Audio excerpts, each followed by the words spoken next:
드리겠습니다.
우리 하나님 앞에 감사와 영광의 박수를 올려드리겠습니다. 할렐루야.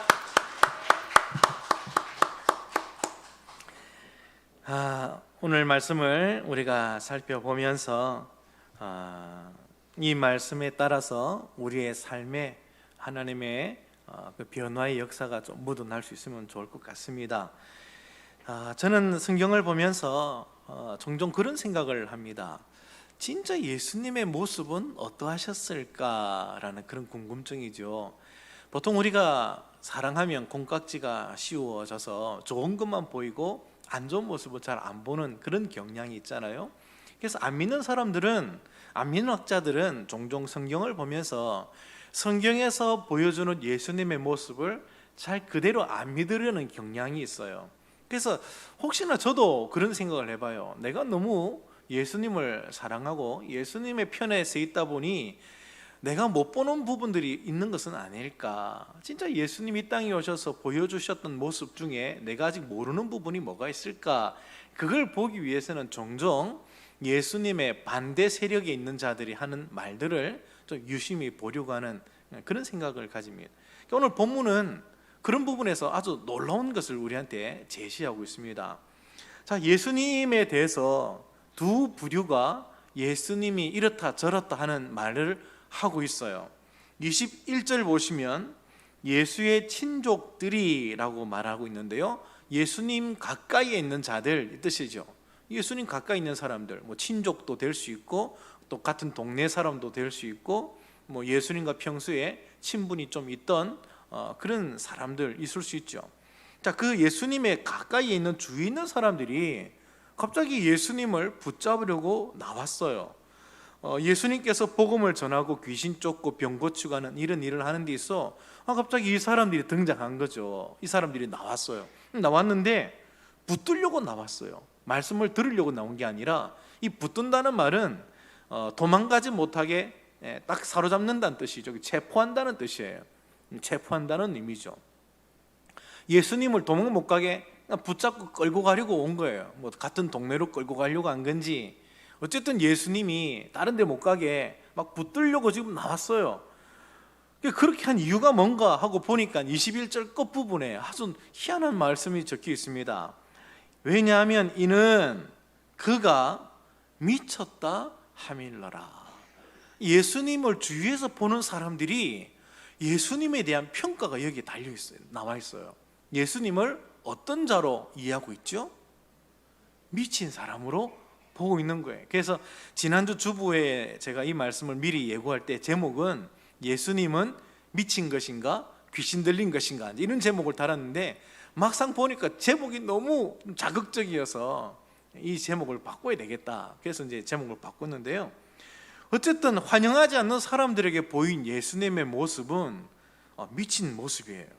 그 사람은 보면서 저 사람 미쳤구나 이런 얘기가 나오는 모습이었어요. 거기다가 22절 보시면 예루살렘에서 서기관들이 내려왔어요. 내려온 이유가 뭘까?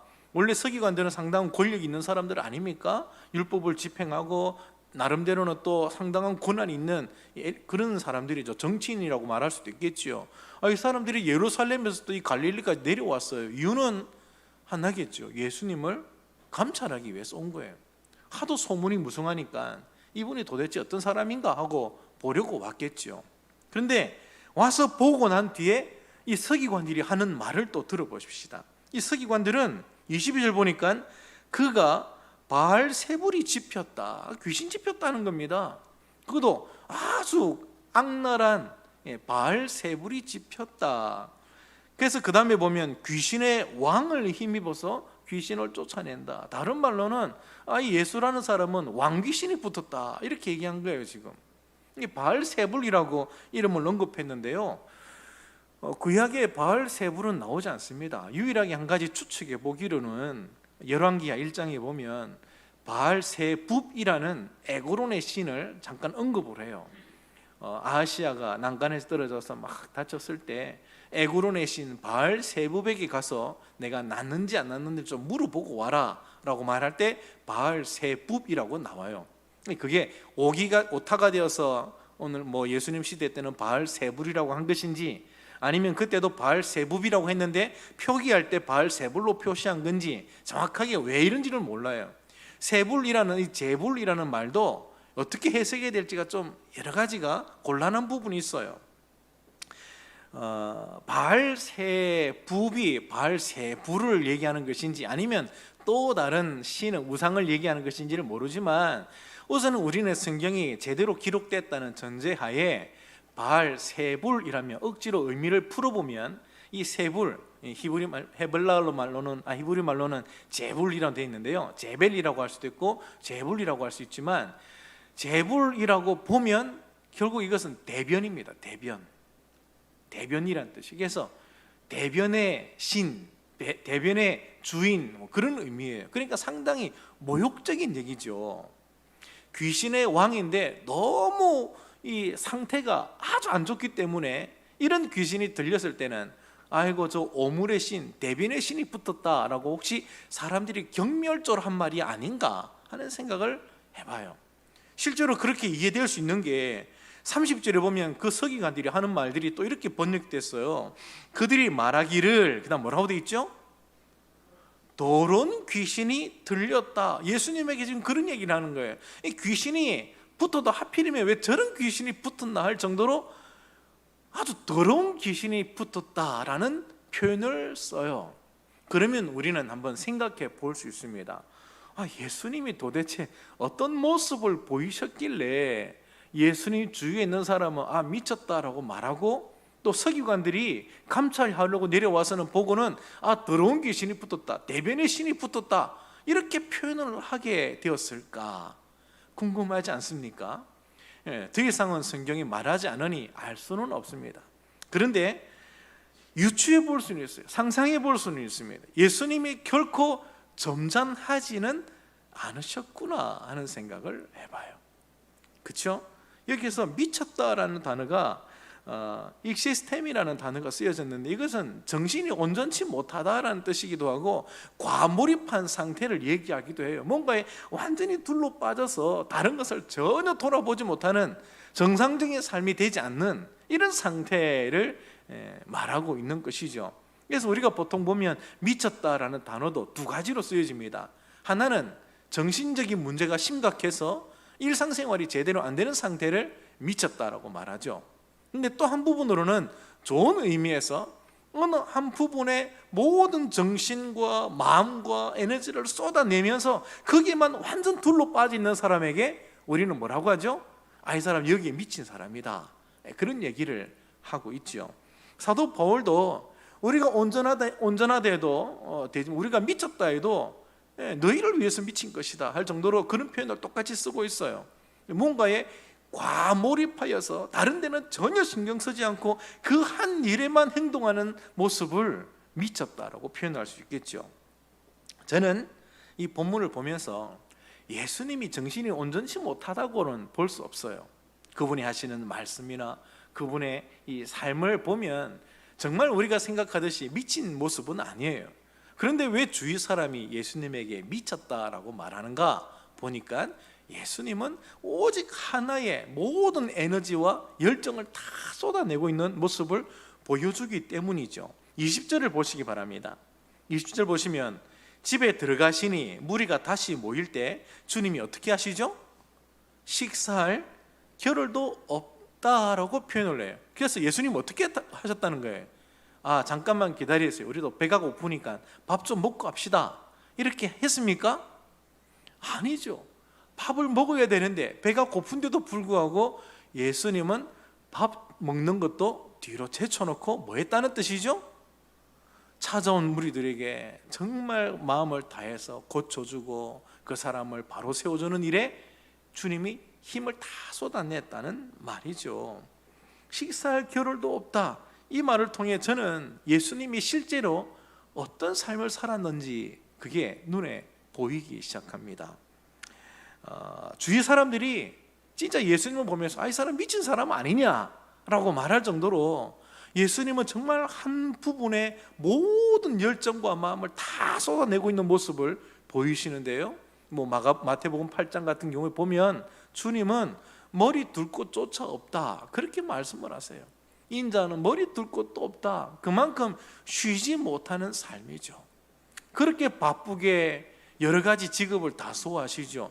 의사 역할도 하시지, 상담가 역할도 하시지, 설교자도 되시지, 그 주위의 여러 가지 일들을 다 얘기하면서 말씀을 가르치는 그런 서기관과 교사 역할도 하고 계시지, 얼마나 많은 역할을 다 하고 계십니까? 그것도 아침부터 모든 사람이 주를 찾습니다, 그랬으니 사람들에게 늘 시간을 다 뺏기고 있잖아요.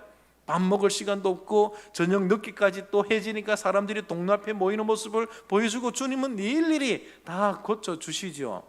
에너지가 다 빠져나갈 만합니다. 그런데도 불구하고 픽 쓰러져서 잘 수밖에 없는 상황인데 주님이 다음 날 또 은혜로운 사역을 위해서 준비해야 되죠. 밤에 일어나서 산에 가십니다.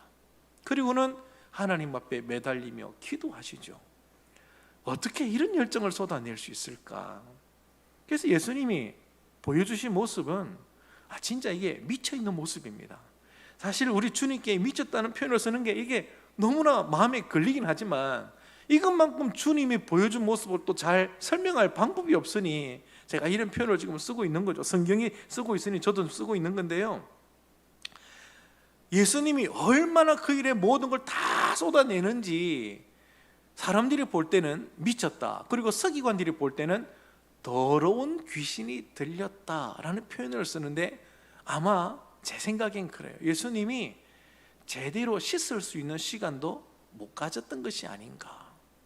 그래서 마치 머리도 헝클어져 있고 옷 매무새도 여러 가지 형편없고 옷이 찢어진 줄도 모르고 신발이 떨어지는지도 모르고 다른 데는 전혀 관심을 못 가지고 오직 찾아온 사람을 사랑하고 섬기고 그 사람을 세워주는 일에 정말 모든 혼신의 힘을 다 내고 있으니 예수님 곁에만 가면 땀 냄새가 나고 예수님 곁에 아마 예수님이 얼마나 많이 눈물을 흘리셨는지 밤에는 또 산에 가서 주무시니 제대로 씻지도 못하시고 아마 그런 삶을 사는 게 아니었을까. 그래서 예수님 주위에서 육신에서 여러 가지 냄새가 날 때 서기관들이 비아냥거리면서 저 대변의 신이 달라붙었다, 대변의 귀신이 달라붙었다라고 조롱한 것은 아닐까, 그런 생각을 해봅니다. 그럴 수도 있고 아닐 수도 있겠죠. 그러나 우리가 여기에서 발견할 수 있는 예수님의 모습은 정말 미치도록 사랑하시는 모습이죠. 복음이 없어서, 목자가 없어서 어둠 속에 헤매이는 그 사람들을 불쌍히 여기면서 그 사람들에게 주님이 계셔도 영원히 있지 못하잖아요. 3년이라는 이 제한된 시간을 주님이 사셔야 되는데 그 3년 동안 찾아온 자에게 한 명이라도 더 은혜를 베풀고자 주님은 친히 미쳐있는 모습을 보여주시는 거예요. 모든 관심과 마음과 열정을 다 쏟아내는 그 모습을 보여주고 계신 것이죠.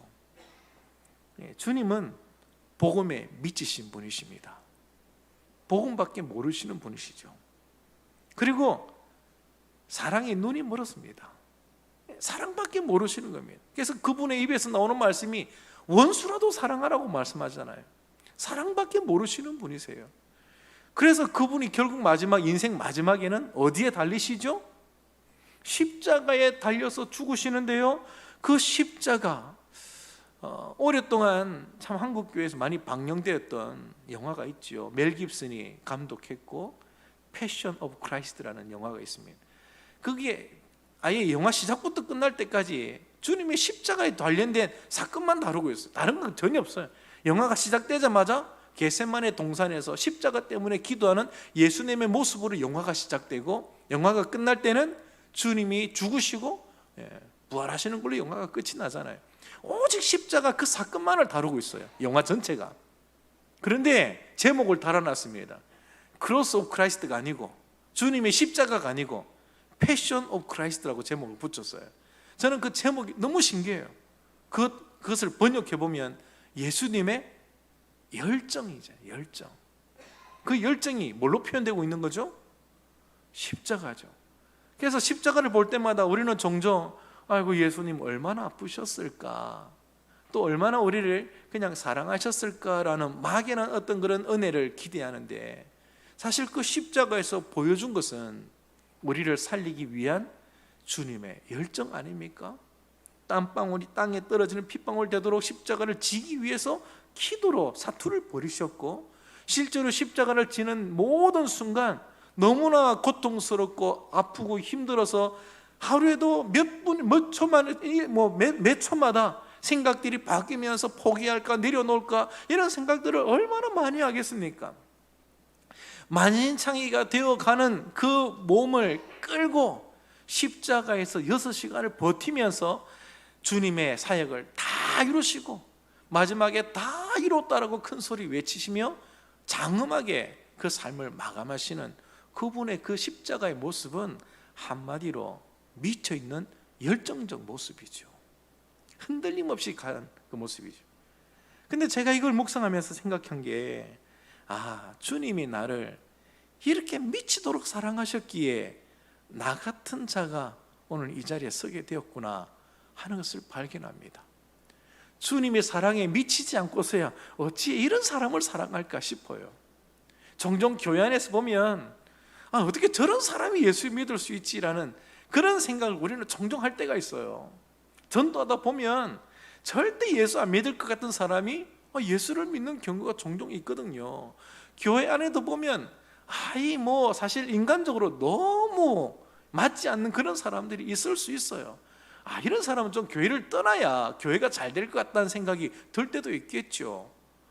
그런데 이상하게 주님은 그런 사람도 교회 안에 부르세요. 그래서 같이 서로 신앙생활하게 만들어놨어요.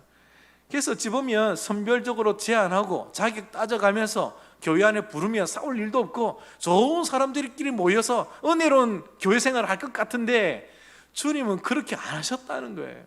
주님은 사랑에 눈이 머셨으니, 사랑에 완전히 미치셨으니 어떤 사람이든지 다 사랑해 버리시는 거예요. 그래서 오늘 제가 여기 있고 여러분들도 그 자리에 있는 것 아닙니까? 누구 덕분이죠? 예수님 덕분 아닙니까? 그래서 우리가 볼 때 형편없는 사람이 같이 있다 할지라도 우리는 어떻게 생각해야 됩니까? 저런 사람이 와서 우리 교회를 왜 힘들게 하나? 이게 아니라, 종종 우리는 보면 그런 사람은 좀 빨리 다른 교회를 가면 좋겠다 이런 생각을 하지만, 그럴 때 우리가 발견해야 되는 것은 사랑에 완전히 미쳐 계시는 우리 주님을 발견해야 돼요. 얼마나 주님의 사랑에 미치셨으면 이런 사람도 사랑하셔서 목숨을 내어 주셨을까? 저런 사람도 사랑하셨을까? 그래서 그런 것만 생각하는 게 아니라, 나도 그렇게 사랑해 주셔서 내가 오늘 이 자리에 있구나, 이걸 발견해야 되지 않겠습니까? 교회 안에서 싸우는 일이 많은 것은 당연합니다. 형편없는 사람들을 불러 모았으니 당연히 싸우겠죠. 마치 감옥과 같아요. 병원 같다고 볼 수 있겠죠. 병원에는 아픈 사람들이 가잖아요. 안 아픈 사람은 병원 갈 일이 없어요. 가만히 내버려두면 절대로 안 될 사람들이니 주님이 사랑하여서 이렇게 불러 놓았으니 형편없는 우리들이 다 모였다고 말해도 과언은 아니지 않을까요? 고린도전서에 사도 바울이 막 외칩니다. 하나님이 불러 모으신 그 부르심을 좀 살펴봐라. 우리 중에 똑똑한 사람 어디 있냐? 우리 중에 가문 좋은 사람 어디 있냐? 우리 중에 배운 사람이 어디 있냐? 다 무지하고 어리석고 미련하고 못난 자들 다 불러 모았지 않냐? 라고 말하고 있잖아요. 그게 우리들의 모습과 다르지 않아요. 우리들도 그런 거죠. 그래서 사랑하기 힘들어요. 인간적으로는, 우리의 맨정신으로는 사랑하기가 쉽지 않아요. 근데 주님은 사랑하라 하셨죠. 주님은 그게 가능해요. 왜요? 미치셨으니까.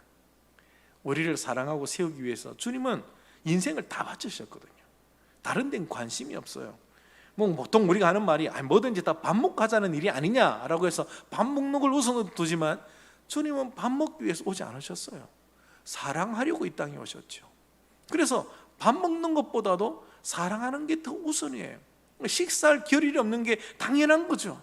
사랑하기도 바쁜데 찾아오는 사람을 그냥 보내지 않으려고 주님이 미치도록 사랑하셔서 오늘 우리가 이렇게 이 자리에 앉아 있는 것이 아닙니까? 요한복음 13장 1절에 보니까 세상에 있는 자기 사람들을 사랑하시되 어떻게 사랑하셨죠? 끝까지 사랑하셨습니다. 그래서 우리가 이 자리에 있는 거예요. 마지막까지 사랑하셨어요. 거기다가 로마서 8장 35절 39절에 보니까 그 사랑이 어떤 결과를 만들었느냐, 누가 우리를 그리스도의 사랑에서 끊으리요? 그러면 39절에 보면 다른 어떤 피조물이라도 우리를 우리 주 그리스도 안에, 예수 안에 있는 하나님의 사랑에서 뭐 할 수 없다고요? 끊을 수 없대요. 이 사랑이 극한까지 이어지고 있으니, 주님의 사랑은 끊어지지 않으니 하나님의 사랑에서 과연 누가 우리를 끊을 수 있겠냐, 그런 자신감과 확신을 가지는 것입니다. 종종 우리가 인간적인 생각을 해볼 때 죄를 범하고 믿음에 합당치 못한 모습을 하면 이 사람은 구원받지 못하는갑다 라는 의심이 들 수 있겠죠. 그런데 우리가 성경을 읽으면서 발견하는 것은 자격이 없는 우리를 마지막까지 사랑하신 주님의 모습입니다. 사랑받을 수 없는 사람을 주께서 목숨 바쳐 사랑하신 이야기입니다.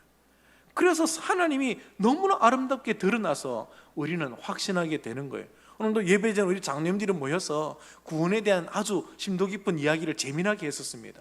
그러면서 다룬 게 결국 이신칭이 얘기하면서 하나님이 하시는 그 구원에 대해서 우리 성도들이 좀 많이 하면 좋겠다, 그 얘기를 했거든요. 근데 제가 그 말씀을 같이 쭉 나누고 이야기하면서, 그렇지, 우리가 진짜 발견할 것은 주님의 사랑 아닌가. 그냥 얄팍한 신학적 지식에 따라 나 괜찮다 이렇게 생각하는 게 아니라 성경을 통해 신학을 통해 우리가 발견해야 될 것은 마지막 죽기까지 우리를 사랑하셨던 주님의 그 말할 수 없는 사랑 아닌가요? 그걸 발견해야 신앙생활이 시작되는 것 아닙니까? 나 같은 죄인 살리신 주님의 은혜 놀라와 잃었던 생명 찾았고 광명을 얻었네. 이게 우리의 신앙의 고백이 아닙니까? 주님의 모습을 보지 못하고 구원을 논할 수가 없어요. 하나님의 영광을 발견하지 못하고 신앙생활 제대로 되지 않습니다. 칼빈이 말했듯이, 루트가 말했듯이 수많은 종교개혁자들의 주장이 다 하나였습니다. 하나님의 주권적인 영광, 우리를 살리기 위해서 처음부터 마지막까지 오직 하나님이 열정을 쏟아내며 이루신 그 구원의 크기에 감동받아서 이신칭이라는 교리가 나오고, 하나님은 절대로 우리를 내려놓지 않기 때문에 우리의 성도의 구원이 영원히 지속될 것에 대해서 이미 은혜 선언을 떨이는 그게 이신칭이거든요. 그래서 하나님을 발견하는 게 신학의 핵심이에요. 그게 우리 구원의 핵심이라는 거죠. 근데 신앙생활을 10년을 했는데도 불구하고 나를 이렇게까지 사랑하신 주님을 제대로 보지 못하면 사실 말만 구원이지 행동은 부인하는 것으로 나타날 거예요. 교회는 나오지만 실제로 믿음대로 살아가지는 못할 거예요. 구원에 이르지 않은 모습이죠. 미지근한 신앙이 왜 될까요? 왜 미지근한 신앙이 될까요? 라오디게아 교회 사자에게 주님이 편지를 보내어서 요한계시록 3장 16절과 19절에 이렇게 막 야단쳐요. 네가 이같이 미지근하여 뜨겁지도 아니하고 차지도 아니하니, 그 다음에 심각한 얘기를 하시죠. 내 입에서 너를 뭐 한다고요? 토하여 내치리라, 토하여 버리리라. 막 토하고 싶은 신앙의 모습인 거죠. 주님이 도저히 내가 너를 볼 수가 없다, 토해내고 싶다라고 말하고 있죠. 얼마나 심각한 표현입니까? 그 어떤 모습에 주님이 토하고 싶다고 말하고 있는 거죠? 미지근한 모습이에요. 그 미지근한 게 뭔가 여러 가지로 볼 수 있겠지만 결국 19절에 보니까 답이 나오네요. 물은 네가 사랑하는 자를 책망하여 징계하노니 어떻게 하라? 네가 열심을 내라, 회개하라.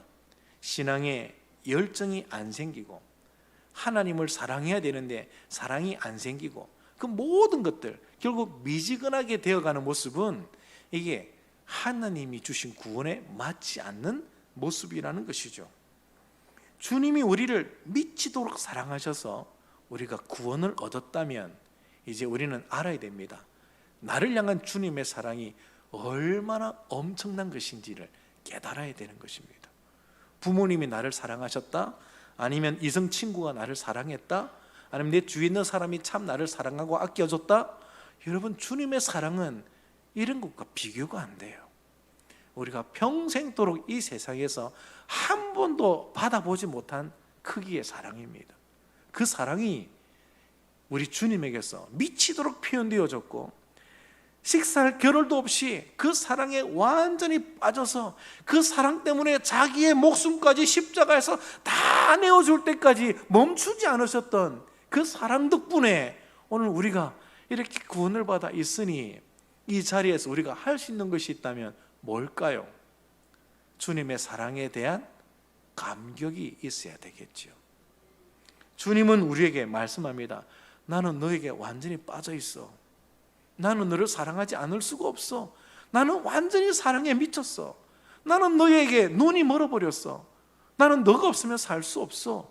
주님이 우리에게 그렇게 말씀하고 있지요. 그러므로 우리에게서도 당연한 반응이 나와야 됩니다. 어떤 모습을 원하실까요?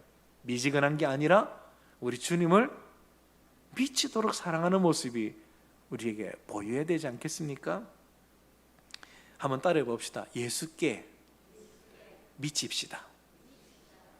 사람들이 볼 때 저 사람 예수께 완전 미쳤다, 저 완전 미친 사람이다, 예수밖에 모른다, 여러분, 그것은 모욕이 아니라 우리의 자랑거리가 되어야 됩니다. 내가 미쳐도 주를 위한 것이니, 바울이 그랬거든요. 우리도 예수님께 미쳐야죠. 미치면 미칠수록 주님의 그 미친 사랑을 우리는 또 깨닫게 될 거예요. 아무리 우리가 주님을 더 살펴보고 더 깊게 살펴봐도 우리 주님의 새로운 모습들이 계속 우리 안에 발견되어질 줄 믿습니다. 제가 성경에 미치지 않을 수 없는 이유가, 이 성경을 제가 몇 번을 읽었겠습니까? 얼마나 많이 묵상했겠습니까? 늘 잘 알고 있는 부분인데도요, 그 말씀을 보면 또 예전에 보지 못했던 더 깊은 주님의 사랑이 거기에서 깨달아져요. 너무 놀라워요. 이 말씀이 이 한 권밖에 되지 않는 거 우리나라 헌법책보다 두꺼울까요? 이게 이 안에 있는 내용이 얼마나 많은 내용을 담고 있겠어요. 이 한 권밖에 안 되는 책이지만, 근데 놀랍죠. 이거를 평생 묵상하는데 이 말씀의 끝이 안 보여요. 이 말씀이 내 삶에 전혀 생각지 못한 깊이 있는 부분까지 막 보여줄 때는 말로 닿을 수 없는 눈물들이 막 쏟아져요. 말씀을 보다가 때로는 흥분하기도 하고, 말씀 보다가 눈물을 줄줄 흘리기도 하고, 이 말씀 앞에 오랫동안 고집해왔던 내 잘못된 습관들을 당장 그 순간에 내려놓고 결단하는 기도도 해요. 참 신기한 일이에요. 그게 나에게만 일어나는 일이 아니라 이 전 세계의 기독교인들에게 그게 다 똑같이 나타나고 있어요. 평생 신학을 공부하는 그 신학 박사들에게 성경은 얼마나 훤하게 보이는 것일까요?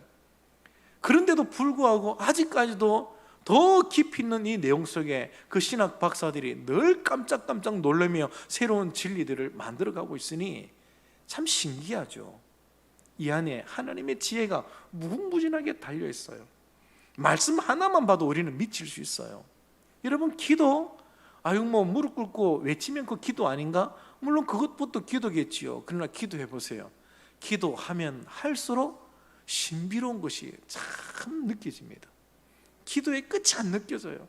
기도가 너무너무 신비롭고 능력 있고 행복하다는 것을 기도할 때마다 느껴요. 1시간쯤 기도하면 만족하지 않을까? 아니더라고요. 1시간 해보니 더 부족함을 느껴요.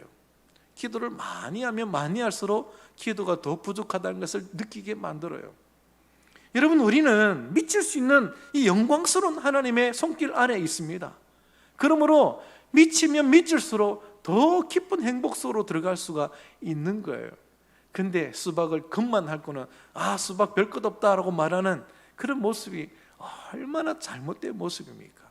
여러분, 얼마나 주님께 가까이 가셨나요? 얼마나 주님 앞에 가까이 다가서서 주님의 모습을 제대로 발견하고 있습니까? 주님 날 사랑하는 것 같지 않은데? 아니요, 틀렸습니다. 주님을 몰라요.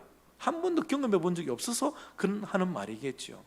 아무 관계 없이 주님 나를 사랑하셨지, 삶의 변화도 일어나지도 않으면서 여전히 죄를 붙들고 있으면서 주님 나를 사랑하셔, 그 사람 주님 아직 몰라요. 주님이 얼마나 사랑하는지를 제대로 몰라요. 주님을 제대로 알면 죄부터 버립니다. 주님을 아프게 하는 이 죄가 얼마나 분노하고 미운 것이 되는지 막 그 자리에서 죄를 버리고 회개해요. 또 죄로 돌아가는 모습 속에 오열하면서 회개합니다. 주님을 만나면 그렇게 되는 거예요. 주위에 있는 사람들에게 보여주신 예수님의 모습, 머리도 제대로 다듬지도 못하고 흥크러지는 모습일 수 있고, 옷에서 냄새가 나는지 더러운 귀신 달라붙었다고 그런 얘기를 들을 정도로 주님은 정말 제대로 몸을 다듬지 못하세요. 자기 몸을 돌아볼 시간도 없어요. 씻을 시간도 없었던 것 같아요. 머리 뚫 것도 없이 늘 피곤하게 자기를 극한까지 몰고 가세요. 그 모든 이유는 오직 하나입니다. 우리를 제대로 사랑하기 위해서요. 사랑에 미쳐 있으니. 그러면 우리도 주님을 미치도록 사랑합시다. 열정적으로 사랑합시다. 우리의 신앙생활에 감격이 식어지지 않을 정도로 우리 주님께 깊이 나가는 우리가 되면 좋겠습니다. 두 번째로 살필 것은, 서기관들이 단순히 예수님의 모습을 비아냥 그린 것에서 그친 게 아니라 하지 말아야 될 말을 해버렸어요. 그게 뭐냐면, 예수님이 하시는 이 모든 일을 싸잡아서 귀신 역사라고 치부해버린 것입니다. 성령께서 주님과 함께하여서 사람을 살리고, 사람을 어두운 데서 건져내고, 포로된 자에는 자유를 주고, 그 사람을 아름답게 세워가는 이 하나님의 엄청난 영광스러운 사역을 귀신 역사로 치부해 버렸습니다. 귀신의 왕을 힘입어서 하는 게 아니냐라고 얘기해 버렸죠. 이에 예수님이 화가 나신 거죠. 비유로 그럴 수 없음을 충분히 논리적으로 설명한 뒤에 무섭게 경고하십니다. 그게 오늘 29절에 나왔는데요, 누구든지 성령을 모독하는 자는 영원히 사심을 얻지 못하고 영원한 죄가 된다 했습니다. 물론 이 부분은 사람에게 짓는 죄에 대해서 하나님에게 짓는 이 죄가 얼마나 엄하고 중한지를 말하는 표현일 수 있어요. 그러나 우리는 성령을 거역하는 것에 대해서 심각하게 고민해 봐야 합니다. 여러분, 귀신이 하는 일이 뭘까요? 마귀가 하는 일이 뭘까요? 귀신이 쫓겨나가고 병이 고쳐지고 그 속에서 은혜 받은 사람들이 병에서 떠났으니 얼마나 행복하겠어요. 예수님과 함께하는 그 하나님의 영광에 눈을 뜨면서 그 현장에서는 눈물로 찬양하고 기뻐하고 걷지 못한 자가 걸을 때는 막 발로 뛰어다니면서 노래 부르는 모습들이 막 상상이 되지 않습니까? 어떤 의사도 손도 못 대던 그 질병이 예수님 앞에서 떠나갈 때 얼마나 큰 기쁨으로 하나님 앞에 영광을 돌리겠어요. 주님이 일하시는 그 현장에는 누구나 부인할 수 없는 하나님의 영광이 가득 드러나고 있습니다. 그런데 서기관들이 얄팍한 신학적 지식을 가지고 저거 귀신이 하는 것이다, 귀신 역사라고 치부하면서 하나님에게 돌릴 영광을 가로막아 버렸어요. 변질시켜 버렸어요. 이게 성령 모독죄입니다. 풀면 하나님의 영광을 가리고 하나님께 돌려드려야 될 영광을 우상에게 바치는 영광처럼, 짐승의 버러지 영광처럼 변질시켜 버리는 거예요. 그래서 그 누구도 하나님의 영광을 보지 못하게 막아버리는 것, 이게 성령 모독죄의 핵심 아닙니까? 말로 하나님의 영광을 가리는 것도 성령 모독죄예요. 행위로 하나님의 영광을 가리는 것도 성령 모독죄예요. 하나님 앞에 돌릴 영광을 자기가 취하는 것도 성령 모독죄가 되는 것이에요. 그런 의미에서. 그러면 오늘 우리에게는 얼마나 많은 성령 모독죄가 사실 행해지고 있습니까? 용서가 되지 않는다라고 주님이 말씀하는 거죠. 영원히 사심을 얻지 못한다. 이 말이 이런 의미는 아니에요. 십자가 보혈로도 용서가 안 된다, 그런 얘기는 아니에요. 하나님의 은혜를 가로막아서 아예 그 사람이 회개하지 못하도록 만들어버리니 회개 안 하는 것이 되는 것이죠. 은혜를 가로막아 버린다는 거예요. 한 사람을 건지는 하나님의 영광 자체를 가로막기 때문에 회개하거나 회개로 인해 용서받는 일들이 일어날 수 없음을 주님이 엄중하게 경고하고 있는 게 아닐까 생각합니다. 그러므로 우리는 오늘 이 말씀을 통해 혹시 우리 안에 서기관 같은 그런 잘못된 행동 습관들이 혹시 남아있는지를 되돌아봐야 되겠죠. 하나님의 영광을 가리는 일을 하는 존재가 누굽니까? 대표적인 존재가 누굽니까? 그 대표자가 마귀 아닙니까? 마귀가 이 땅에 사는 일은 오직 한 가지입니다. 하나님의 영광을 가려서 사람들이 그 영광 앞에 찬양하지 못하게 하는 것입니다. 그 영광에 눈을 뜨고 어둠에서 빠져나와서 하나님의 영광의 빛 가운데 있는 것을 마귀가 제일 싫어해요. 그래서 마귀는 처음부터 이 땅에 오자마자 하나님의 영광을 가려서 보지 못하게 만들고요, 드러나는 하나님의 영광도 변질시켜서 그게 하나님의 영광인지를 모르게 하는 것입니다. 이게 마귀가 하는 일의 핵심이에요. 에덴 동산에서부터 그런 일이 일어났죠. 에덴 동산에서부터 에덴 동산 자체에 넘치도록 부어지는 하나님의 그 영광스러움을 마귀는 탐욕스러운 신으로 둔갑시켜 버렸죠. 가장 좋은 거는 안 주고 쓸데없는 것만 너희들에게 다 준 그런 탐욕스러운 혹부리 영감처럼 하나님을 표현했잖아요. 선악을 알게 하는 나무, 그게 제일 좋은 건데 하나님 그거 못 먹겠지. 그거 먹으면 너희들도 하나님처럼 될 건데 그 좋은 거는 싹 빼는 하나님이야. 그분이 과연 선한 분이니? 이런 질문을 던지고 있는 거잖아요. 그래서 하나님에게 도전하고 하나님에게 거역하면서 선악을 알게 하는 나무의 실과를 먹어버린 것 아닙니까? 하나님처럼 되려고. 이게 얼마나 마귀의 노골적인 이 작전이 드러난 것입니까? 하나님 영광이 가장 많이 드러나던 때가 또 있었습니다. 출애굽 사건 때였습니다. 세상에 전무후무한 초자연적인 역사로 하나님의 백성을 건져내시는 주님의 영광스러운 손길을 한량없이 베푸던 때였어요. 이게 구약의 핵심적인 사건이에요. 시편에 나오는 수많은 찬양의 그 제목도 다 이 출애굽 사건과 관련되어서 나타날 정도입니다. 온 이스라엘 백성들과 또 우리들조차도 그 출애굽에서 나타난 하나님의 영광을 우리는 늘 기억하고 노래하죠. 그런데 그 중에 보시면 이런 사건이 있었어요. 제일 처음 시작 부분에 모세와 아론이 바로에게 찾아가죠. 그래서 하나님이 나를 보내셨다, 이제부터 이 백성을 하나님이 건져내기를 원하신다라는 그 영광을 드러내는 첫 번째 기적으로 지팡이를 뱀으로 만들어서 보여줬습니다. 그랬더니 애굽 술사들이 나타나서 뭘 했습니까? 아주 얄팍한 그들의 속임수와 마술로 똑같이 지팡이를 뱀으로 바꿔버리죠. 그래서 처음에 바로가 혹했죠. 우와, 이거 하나님께서 실제로 영광을 드러내는 게 아닌가, 하나님 실제로 계신 게 아닌가 라고 깜짝 놀랐는데 옆에서 애굽 술사들이 똑같이 흉내내는 걸 보고 마음이 또 다쳐버렸죠. 그러면 그렇지, 무슨 하나님이 실제로 존재할까. 그리고는 모세와 아론을 박해하기 시작합니다. 이게 마귀가 하는 일이에요. 교회 밖에서도 그런 일이 일어나고 교회 안에서도 마귀는 여전히 그런 일을 계속하고 있습니다. 말과 행위로 하나님 영광을 가리는 것, 이 마귀 짓이거든요. 고린도서 4장 4절에 보니까 그 중에 이 세상의 신, 마귀를 얘기하죠. 이 세상의 신이 믿지 아니하는 자들의 마음을 혼미하게 하여서 그리스도의 영광의 복음의 광채가 비치지 못하게 한다 했습니다. 영광스러운 이 빛이 비치지 못하도록 어떻게 하든 마음의 가림막으로 가려버려요. 발견하지 못하게.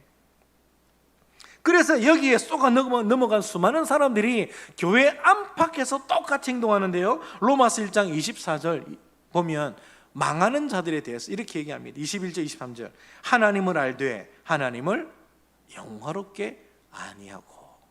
하나님을 보는데 영광이 가려졌으니 영광을 돌리지 않는 거예요. 하나님 앞에 마땅히 영광을 돌리면서 감격을 해야 되는데 교회 안에서조차도 하나님을 아는데도 불구하고 영광을 돌리지 않아요. 마음이 미혹됐기 때문이죠.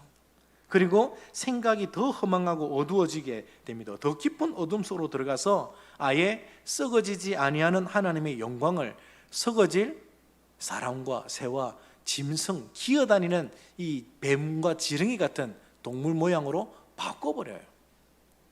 얼마나 하나님을 모욕하게 하는 행위입니까? 여러분, 이런 것이 교회 안에는 없다고 생각하세요? 아니, 충분히 일어나고 있습니다. 예배를 드릴 때에 여러분이 아무 생각 없이 그냥 기대하지 않고 올 때 마음속에 혹시나 이번 예배가 별다른 게 있을까 하고 기대하지 않는 마음으로 와서 여기에서 팔 다리를 꼬고 편안하게 관망하고 있고 그러면 그렇지라고 하고 돌아가거나, 또는 와서 기대하지 않았기 때문에 마음을 아예 처음부터 열지도 않고 마음 닫은 상태에서 졸다가 시간만 때우고 간다면 그 모습도 주위 사람들이 볼 때는 어떻게 될까요? 하나님의 영광을 가리는 행위죠. 어떤 분이 목사님 설교 참 좋았습니다 라고 얘기하면 그렇지, 참 이번 말씀이 하나님의 은혜를 드러내는 말씀이었다 라고 맞장구를 쳐야 되는데 나는 별로 은혜도 안 되던데 라고 하면서 은혜 받은 사람을 오히려 머쓱하게 만들고 어색하게 만들어버리면 그 하나님의 영광 가리는 것 아닙니까? 어떤 사람이 기도했습니다. 기도했는데 응답을 받았습니다. 엄청난 기쁨이 막 몰려옵니다. 그래서 교회 와서 응답받은 것을 얘기를 했더니 옆에 있던 오랜 신앙생활한 사람이 그럴 수도 있지 않나? 누구한테나 그런 일이 일어나는데 그 우연일 수도 있지 않나? 이러면서 하나님이 일하신 그 영광을 아무것도 아닌 것처럼 취급해버리면 하나님 앞에 영광을 돌리다가도 멈추지 않겠어요? 그게 뭐죠? 그게 결국 무엇이죠? 이게 마귀 짓이라는 거예요. 은혜를 가로막는 행위입니다. 예배가 은혜로워져야 되는데 직분 맡은 사람이 자기가 충분히 준비하지 않아서 예배가 더 은혜롭게 하나님의 영광을 드러내는 일에 오히려 도움이 안 되고 방해가 된다면 마귀 짓을 한 거예요. 설교를 준비하는 목회자가 기도로 준비하지 않고 대충 좋은 말만 갖다 붙여가지고 준비해서 앞에 서면 그 사람은 하나님의 영광 가리는 마귀 짓을 한 거예요. 서로 사랑해야 되는데 사랑할 이유가 없다고 얘기하면서 사랑하지 않으면 교회 안에 하나님의 영광이 충만하게 드러나야 되는데 그런 행위 때문에 하나님의 영광이 가려지잖아요. 인간적인 모습을 드러내면서 판단하고 정죄하고 하나님의 영광을 가려서 오히려 마귀 짓을 하는 것이죠. 그게 무너지는 교회의 모습인 것입니다. 우리가 목장 모임으로 이제 힘써 모여야 될 텐데요, 목장으로 모이면 삶을 나눌 때가 있습니다. 삶을 나눌 때 아주 작은 행위조차 않아도 그 속에 나타나는 하나님의 은혜를 보려고 막 살펴보다가 어떤 사람에게 생각의 변화, 어떤 작은 어떤 요인의 변화, 거기에서 하나님께서 일하시는 것을 발견하고, 우와, 하나님께서 당신의 기도를 들으셨네요 하고 드러나는 하나님의 영광 앞에 같이 반응하고 기뻐하고 절구하고, 그래서 그 목장 모임에서 하나님의 은혜가 너무 고마워서 함께 박수치며 춤을 추고 노래하고 찬양하고 기도하면서 감사한다면 그건 제대로 된 목장 모임이죠. 근데 목장 모임을 할 때 어떤 감사도 나오지 않고 어떤 감격도 없고 철저하게 그 사람의 죄만 지적하면서 우리는 이래서 안 돼라고 끝내버린다면 그 모임은 마귀적 모임이 되는 게 아닙니까? 우리가 그동안 너무나 많이 실패하고 패배한 이런 마음 속에서 새롭게 일하시는 주님을 완전히 기대하지 않고 마음의 문을 닫고 있다면 이거는 마귀가 기뻐하는 행동이 아닐까요? 여러분, 조금 전에도 제가 하나님의 영광에 대해서 얘기했지만 교회 안에 보여져야 될 첫 번째 모습이 뭘까요? 안 믿는 사람이 들어와서 제일 먼저 발견해야 될 모습은 어떤 것일까요? 구원받은 하나님의 사람들의 손들고 찬양하는 영광을 돌리는 모습이 아닐까요? 여러분, 예배는 도대체 뭐 하는 것입니까? 예배는 그냥 와서 말씀 듣고 찬양 부르다가 출석했다 도장 찍고 가는 게 예배입니까? 예배는 어떻게 하는 것일까요? 영어로는 서비스, 하나님 앞에 서비스, 섬긴다는 것인데 어떻게 하나님 앞에 영광을 돌리는 것이 됩니까? 이 자리에 와서 우리가 지금까지 경험했던 하나님의 그 은혜, 그 영광을 이 자리에서 함께 노래하고 발표하고 기뻐하고 축하하고, 이게 예배의 모습 아닙니까? 그러므로 예배는 크게 두 가지 요소가 있습니다. 하나는 경건적 요소예요. 하나님을 바라보면서 그분이 내게 끼치신 그 은혜를 깨달아가는 이 경건적 요소예요. 그게 오늘 우리 종교개혁 전통의 예배는 거의 절대적이죠. 그래서 철저하게 조용하고 정숙한 가운데 말씀을 듣는 게 예배의 핵심이 되고 있습니다. 아주 중요한 얘기예요. 근데 우리가 놓쳐버린 게 하나 있습니다. 성찬적 요소입니다. 그건 뭐냐면 받은 은혜 안에서 서로 같이 마음을 나누면서 그 은혜를 노래하고 절구하는 것입니다. 그게 찬양으로 나타나고 그게 서로 화답하는 부분으로 나타나요. 에베소서 5장에 보니까 예배적 요소를 이렇게 사도 바울이 설명합니다. 시와 찬송과 신령한 노래들로 서로 화답하고 마음으로 주께 노래하며 찬송하고 범사에 감사하는 것, 이게 예배적 요소로 설명하고 있어요. 서로 화답하는 것이 있습니까? 조금 전에 우리 한유림 자매가 주를 향한 나의 사랑을 고백했어요. 그 가사 내용에 보면 말할 수 없는 주님의 사랑에 대한 감격이 가사에 놓여 있어요. 근데 그 찬양이 끝나고 난 다음에 제가 누구를 말하고 싶은 것은 아니지만 한 부분에 계신 어떤 한 부분들은, 많은 일부의 성도들은 박수도 치지 않고 가만히 계시더라고요. 화답하지 않은 거죠. 하나님께 돌릴 영광이 없다고 생각한 것인지 아니면 은혜가 전혀 안 되는 것인지 박수를 치지 않고 그냥 가만히 계신 거예요. 여러분, 이것은 예배에서 나타날 모습이 아니에요. 예배는 말씀 앞에 아멘 하면서 화답하는 것이 있어야 되고요, 찬양을 부를 때 함께 박수치며 함께 기뻐하고 즐거워하면서 우리에게 베푸셨던 그 영광을 우리가 온 몸짓과 마음을 다 쏟아내면서 그분의 영광을 즐거워하는 것이 있어야 됩니다. 이게 성찬적 요소예요. 이게 우리에게는 너무 많이 빠졌어요. 여러분, 성경하는 교회 가보세요. 그 교회 예배를 한번 경험해 보세요. 성도들이 얼마나 감격스러워하는지, 그 은혜 속에서 즐거워하고 감격스러워하는 것이 예배 요소 구석구석마다 다 표현되고 있어요. 여러분, 우리 예배가 그렇게 되어야 됩니다. 박수 칠 때는 힘있게 박수하고, 때로는 감정을 드러내는 것이 나이 드신 분들은 불편할 수 있어요. 그렇지만 하나님이 우리에게 베푸신 그 미치도록 사랑하신 사랑에 의하면 우리같이 감정 없이 그냥 있을 수 있어요. 때로는 그분 앞에서 막 손뼉을 칠 수밖에 없는 그렇게 우리가 하나님의 하신 일을 노려야 되지 않겠습니까? 그게 예배이지 않습니까? 이 예배 중에는, 예배 시간에는 하나님의 영광이 가득 나타나야 돼요. 그 가득 나타나는 영광, 우리가 함께 기뻐하고 즐거워하는 이런 분위기가 예배의 분위기죠.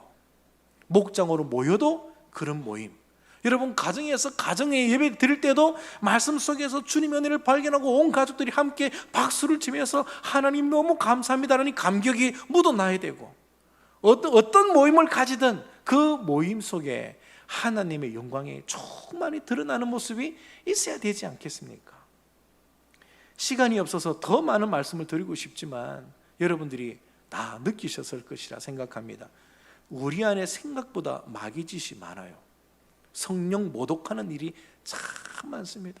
하나님 앞에 영광을 돌려야 되는데 내 얄팍한 생각과 내 아무것도 아닌 이 고집 때문에 그 영광을 스스로 가려버려요. 하나님 앞에 돌려드려야 될 영광이 있는데도 불구하고 귀찮아서 하지 않는 경우도 있고, 내가 워낙 점잖은 사람이어서 그렇지 않는 경우도 있고, 다른 사람도 안 하는데 내가 하면 경망스럽게 보일까 봐 일부러 하지 않는 경우도 있겠죠. 때로는 늘 해왔던 부분 속에서 어떤 사람이 막 감동받아가지고 할 때는 그걸 좀 약간 안 좋게 보는 경향도 있고, 그러지 못하게 할 때도 있어요. 우리 교회도 똑같잖아요. 어느 새벽에 청년이 와서 막 눈물로 호소하며 소리내서 기도하는데 가서 쪽지를 하나 줍니다. 그러지 않았으면 좋겠다. 그거 언제 하라는 거예요? 그 청년은 언제 하나님 앞에 마음을 터었죠? 이 새벽에 와서 하려고 억지로 시간을 냈는데 하나님 앞에 그렇게 안 했으면 좋겠다 하고 다른 사람 방해되니까 하려면 혼자 개인적으로 하라. 언제 그런 할 시간이 있어요? 교회 할 시간이 없는 청년인데 이것도 다 잘못된 것 아닙니까? 한국 교회가 급성장할 때 교회 안에는 외치는 소리가 항상 있었습니다. 막 주여 부르짖는 소리부터 시작해서 찬양을 부르는 소리, 박수치며 기도하는 사람의 목소리, 이런 소리가 본당에 늘 있었어요. 어느 순간부터 그게 다 없어졌습니다. 감격하지 않아서 없어진 것인지 우리는 우리 자신을 되돌아봐야 되겠죠. 오늘 서기관들의 그 발언이 하나님의 영광을 가려버리고 병 고치고 귀신 쫓겨나가서 막 하나님의 영광에 겨워서 막 일어나 박수치는 자들에게 행동을 중지시키는 발언이 된 것 같아요. 왜냐하면 권 있는 사람들이니까. 서기관들은 아주 권 있는 사람들이었으니까 그 말 한마디가 사회 가정 파장이 크거든요. 그 말 한마디에 귀신 역사다 하는 한마디에 수많은 사람들이 아마 행동을 중지했을 거예요. 하나님의 역사가 가로막혔을 거예요. 하나님 앞에 올라가는 영광이 스톱돼 버렸을 거예요. 예수님이 화가 나셨습니다. 성령을 모독하는 죄는 용서받을 수 없다. 여러분, 우리 교회는 하나님 앞에 영광을 돌려드리는 교회가 되어야 되겠습니다. 우리의 모든 삶에서 먹든지 마시든지 무엇을 하든지 하나님 앞에 영광을 돌리는 삶을 사시기를 주의 이름으로 축복합니다.